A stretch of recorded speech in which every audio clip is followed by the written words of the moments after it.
ഇവിടെ ഐക്യം വന്നപ്പോ കിടിലൻ ചെറുക്കനെ കണ്ട് അവനെ മാക്സിമം ദേഷ്യം പിടിപ്പിക്കാൻ നോക്കണം. ഓക്കെ. ഹലോ, ഇവിടെ വന്നപ്പോഴുണ്ടല്ലോ ഒരു അടിപൊളി ഒരു ചേട്ടൻ. ഞാൻ ആളെ ഇങ്ങനെ നോക്കി നോക്കി നിൽക്കുവായിരുന്നു.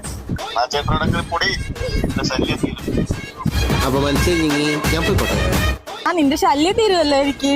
ഡെയിലി വഴക്കിട്ട് ഞാൻ തുഴയും. ആ ചേട്ടനാണെങ്കിൽ നല്ല സ്വഭാവമാണെന്ന് തോന്നുന്നു കണ്ടിട്ട്.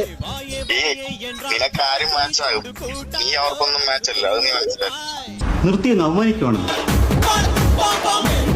നിനക്ക് എന്താ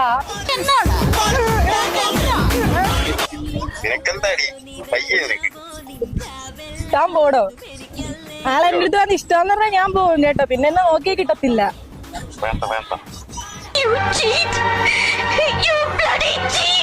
നല്ല ചിരിയാ. നിന്റെ പോലത്തെ ചുരുണ്ട മുടിയൊന്നുമല്ല, നല്ല സ്ട്രെയിറ്റ് മുടിയാ. കൗതുക ലേശം കൂടുതൽ. ഞങ്ങളെ കിട്ടിയ പ്രശ്നമൊന്നും ഇല്ലല്ലോ. ആഹാ.